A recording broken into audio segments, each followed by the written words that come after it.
aca gars yi ñu ngi ci émission Pello ak sama jeunesse tey di numéro un ñu nekk fii ci Tawfekh nar fee waxtaanee mariage précoce xam nañ ne mariage précoce benn kii bu fréquent la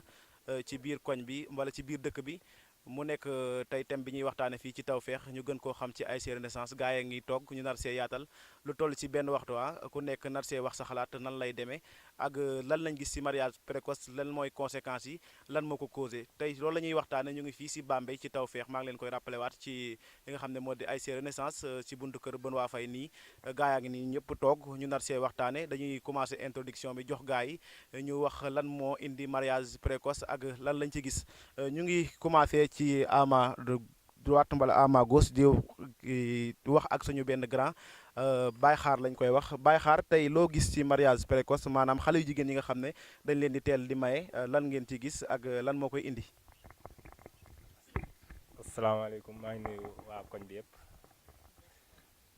maanaam mariage précoce moom loolu lu baaxul parce que may fekk xale muy jàng doon xale bu ndaw nga maye ko loolu doon loo xamante ne rafetut dañuy bàyyi ba xale yi majeur ñu soog leen a mën a maye ñu dem sëy mbaa ñu bàyyi leen da ngay gis koo xamante ne nii day jàng doon xale bu ndaw amagul dara ñu génnee ko fa dem maye ko loolu doonut lu rafet waaw maa ngi leen di bàyyi ba xam naa ba kii ak si waat sama kii. ba tey Baye Xaar ma ngi noonu nee na mariage précoce moom gisul ne lu baax la waaye nag ba tey ñu ngi si biir émission Pello ak sama jeunesse rek tey ñu koy defee fii si Tawfekh ñuy waxtaane mariage précoce ñu buñ ginnaaw bu ñu waxee góor ñi dañuy wax ak jigéen ñi kii di suñu tata Satu yow lan nga gis si mariage précoce ak lan mooy cause yi ak lan mooy conséquences yi. asalaamaaleykum waa koñ bi maa ngi nuyu kenn ku si nekk si turam ak si santam mariage précoce daal man li ma ci xam mooy xale bi nga xamante ne dañ ko maye avant l'âge de 18 ans donc cause yi mën naa citer peut-être pauvreté dina koy indi dina koy faral di indi booy xool ay tradition aussi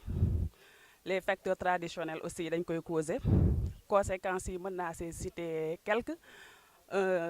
conséquences pour la santé booy xool wërgu yaramu xale bi day am problème trop aussi mën na indi aussi des violences aussi entre le mari et la femme loolu aussi day ñëw ci conséquences yi waaw ñu nekkandikoogum noonu ba ci kanam incha allah. gars yi mel ni mu ngi sedd mariage précoce la ñuy waxtaane mais gars yi dañuy mel ni rek dañuy wax li tax mariage bi précoce di am ak conséquences yi mais est-ce que xale yu ndaw yi moom bu ñu leen maywul fi mu nekk nii dina baax parce que seetlu nañ ne xale yu ndaw yi léegi xale yu góor yi ñoom dañ ne xale yu ndaw yi xale yu jigéen yi mango xaay la boo koy dencee ba mu ñor ñenn ñaa ngi mbitt di def mango di macc kon est-ce que ñun yaakaaruñu ne xale yu ndaw yi ñoom si lañ bokk ndax bu ñu leen mayewul ndax dañu indil parents yi gàcce loolu war nañ cee wax gars yi Zal loolu yow loo ci xalaat en tant que kuy liggéey si santé bi. waaw merci asalaamaaleykum ñu nuyuwaat ñëpp comme ni nga ko waxee yaakaar naa ne mariage précoce moom man su may insister damay xaw a insister ci conséquences yi nga xam ne daf ciy am parce que boo seetloo ñiy def mariage précoce yëpp xañ na am na ñu koy def ñoo xam ne xamuñu yan risque moo ci war a mën a am parce que boo xoolee ci conséquences yi nga xam ne dañu ñëw ci mariage précoce mooy xale bi nga xam ne dañu ko maye te amul à l'âge de 18 ans nee nañ même bu fekkee ne dañ ko maye tey dañ ko war a protéger nan lañ ko war a protéger dañ ko war a dugal ci planification familiale au moins ba mu am 18 ans lan moo waral lool parce que xale boo ko maye te amagul 18 ans yaramam paregut pour mën a atteindre ëmb appareil génital am itam paregut pour mën a atteindre am doom kon léegi loolu dafa nekk ay conséquences yoo xam dafay am ci mariage précoce te boo xoolee xale yooyu nga xam ne dañuy leen di def mariage précoce dañ leen maye ci âge boobu noonu âge bi nga xam ne amagul 18 ans ñooñ même ku ci nekk en état de grossesse benn xale bi moom physiquement moom amagul expérience pour mën a gérer lan mooy ëmb deuxièmement même bu amee doom amagul expérience pour mën a yor doom boobu la beneen bi ci topp mooy ëmb bi mën a am complication parce que xale bi mën na judd bañ a mat wala mu am xale bi juddu delluwaat wala même yaay ji buy am doom mën na am ay conséquences comme que mu sotti deret bu bari wala mu am problème mu tension parce que yooyu dafay am ci mariage précoce yi képp koo xam ne amul 18 ans tey suy am doom conséquence ma ci am mën na ci am problème hypertendu mën na xëpp deret bu bari mën na ci jëre ay crise en même temps xale bi nga xamante ni sax moom moo judd xale boobu mën naa judd te du mat kon loolu lépp ay conséquences la yoo xam ne xëy na peut-être waajur yi comme ni ñu ko waxee buñ ko ci xaman il faut ñu koy sóoraale kon xale bu fekkee da nga ko mayee te amul 18 ans te mënu ko ñàkk maye comme li nga wax parce que parfois am na xale yoo xam ne ñooy pousser que à ce que seeni parents di leen maye parce que xale bi nga xam ne dafa nekk ci kër gi amul 18 ans te mënoo koo tere à chaque fois mu ngi dem ci naka si lu dul noonu parent mënul lan lu dul ma maye ko mais kon bu ko maye dañu ko war a accompagner médicalement ba mu am à l'âge de 18 ans vraiment pour ñu mën koo mën a bàyyi mu jël ko merci beaucoup. ñu ci Pello ak sama jeunesse ñu ngi fii ba tey si Tawfekh di waxtaanee mariage précoce naan mariage précoce ñoom dañoo contre mariage précoce waaye man damay jàpp ne mariage précoce am na foo xam ne dafa baax sama xalaat laay wax nag parce que boo xoolee gars yi xale jigéen yi daa mel ni ñoom daal ñooy tax ñuy def mariage précoce parce que ñoom ñooy teel a maye seen bopp bu ñu leen mayewul ñu maye seen bopp kon mën nañoo ne ñoom ñooy teel a def mariage précoce bi. kon looloo tax gars yi naan mariage précoce am na fu mu baaxee ànd naag Amadou Zal yow nag yow taxaw nga ne loolu baaxul en tant que kii de santé mais man damaa jàpp ne Amadou li mu wax am naa de.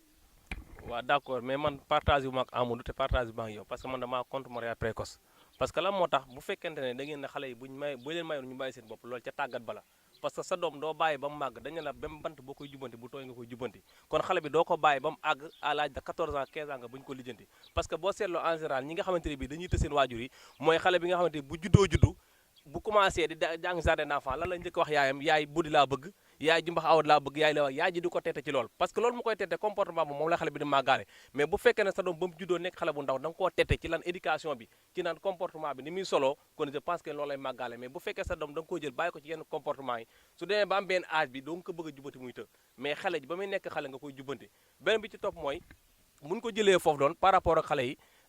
léegi dafa am loo xam ne dafa amante amatul léegi parce que fuite de responsabilité des parents bu njëkk ñi dañu waxtaan ak seen doom yi mais léegi dafa am loo xam ne parents yi ba dañu naan sujet tabou la toog waxtaan ak sa doom xale bu jigéen la am nga sa doom mu nekk jigéen war nga mën a toog yow yaay ji di waxtaan ak moom lan mooy jigéen parce que benn jigéen dina dem ba benn période dafay am ay changement de comportement yoo xam day génn ci moom xale bi mës a xam lan mooy règle bu jékki-jékkee gis règle da koy jaaxal mën na ko indi leneen mais yow yaay ji war nga mën a toog di waxtaan ak moom lan mooy jigéen lan mooy modification jigéen nan la war a mën a comporté woo mais suñu maam lan la doon wax da nga doon toog ñuy jël xale toog di ko yedd loolu amatul léegi dóor yarul kenn je pense comme li Amadou wax que ni dañoo dóor dañoo xas non yaakaar naa dóor ak xas dafay tax xale bi gën a ñàkk jom mais xale bu fekkee dafa def dara da nga koy woo nga yedd ko jox ko ay référence yow xanaa xooloo diw yow bu ma yaakaar na ci koñ bi nga dëkk wala diw da ngaa war a xool ci diw parce que ay yooyu yëpp ay référence la da nga doon dégg parce que dañu daan toog lan la Fatou Gueye naan ku li baa jox naan ku yàq sa tuq sa ngalam di nga riti mu tëla loolu amatul léegi parce que loolu ay wax la yoo xamante ne bi ñu jàppuñu kon mais éducation lan par rapport ak ñin ñi parce que da nga doon toog di ko wax sa doom moom après day xam lan nga koy wax mais léegi loolu amatul léegi da ngay bàyyi sa doom ba mat jàng di génn heure bu ko neex di dugg heure bu ko neex dem soirée ñëw doo ko wax dara mu génn indi la sandwich nga ne ko daggal ma ci sandwich bi bu subaa mu biir nga ne ko foo jëlee biir bi dóor ko mais loolu kon fuite de responsabilité parents yi la bu fekkee ne à bas âge xale bi am na foo ko tette yaakaar naa ne kon Amadou doo àgg ci dóor yi ak xas yi ak saaga yi kon yaakaar naa kon il faut ñu arrière ci suuf bu ñu arrière ci suuf dóor a jóg si kaw. waaw li nga wax am na benn côté ba ci ànd mais am na benn côté boo xam ne ànduma ci parce que am na ñoo xam ne tey jii ñoom ñooy gën a yar seen doom yi mais dañuy génn rek gars yi mel ni sama gars yi suuf ñëw ndax xale bi def ko li mu koy def loolu moo tax gars yi daw di teel a may seen doom yi man loolu laa gis am na beneen côté boo xam ne buñ koy xool day mel ni financièrement Sénégal dafa doxul ba tax ne am na ñoo xam ne dañ ciy ut xaalis surtout en tant que jigéen yéen gis nañ ne yéen yaay yi yéen ay njëkk a maye comme papa yi lan ngeen ci jublu. waaw Malick comme ni nga ko waxee rek yenn saa yi parents yi dañ ciy def benn booy xool benn recherche de fonds lay nekk ndax kii bu ñuy joxe may bu njëkk beeg ay affaires yooyu ñuy laajte xaalis bu bëri lay doon en général looloo tax ñu bëri di ko def waaw. booy xool parents yi en général moom góor ñi moom rarement ngay gis ñu may yaay bi mooy d'accord ñoom ñu daal di amatuñu benn possibilité ñu daal di céder mais jigéen ñi daal am nañ ci part de responsabilité man ci li ma gis. jigéen ñi am ci part de responsabilité mais xale yi amuñu ci part de responsabilité yi daw gars yi il faut ñu wax débat bi day mel ni dafa xaw a teeng de Modou ñaata kaa nga. salaamaaleykum maa ngi nuyu waa mbooloom ñëpp ñu fi teew. waaw mariage précoce moom man moom ànduma ci benn yoon. may ci 16 ans boobu ci la ëmbe avant mi am 17 ans ci la war a amee doom waa doon ko mujj opéré ba nii mënatut a dox tànk moo bañ ci puus lay toog ak yeneen yu bëri ndax am na ñoo xam ne si dañ leen xale xamul mbëggeel ku am 17 ans fu muy xamee mbëggeel nga war koo jox jëkkër wante xamuñu mbëggeel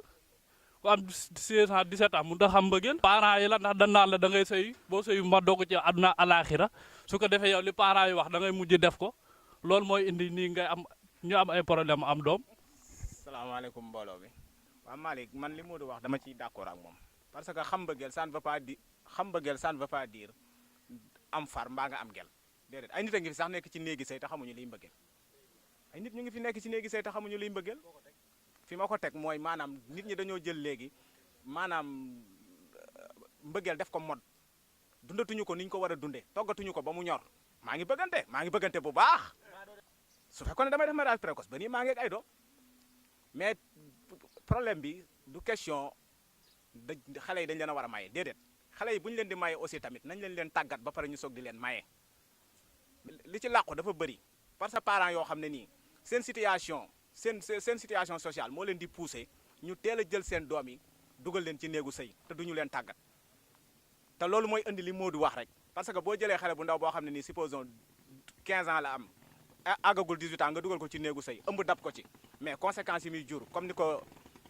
kii nga xam ne agent de santé la comme ni mu ko waxee loolu moo ci lang rek mais aussi tamit mariage précoce aussi tamit benn côté bi ma dama ci xaw a d'accord parce que lan moo tax dama ci xaw a d'accord yow bu fekkee da ngaa jël sa doom mënoo koo tàggat mënoo koo yar nga bàyyi ko mu nekk ci mbedd mi di def loo xam ne naka su dul noonu la mbaa nga bàyyi ko muy dugg ci fréquentation yoo xam ne nii waru ko di sa jëlee ay ëmb yoo xam ne nii mais bu ñu nee mariage précoce rek man damay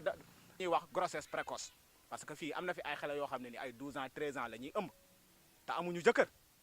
kon ñooñu man dama naan bu fekkoon ne dañ leen a dugaloon ci néegu say sax moo gënoon lool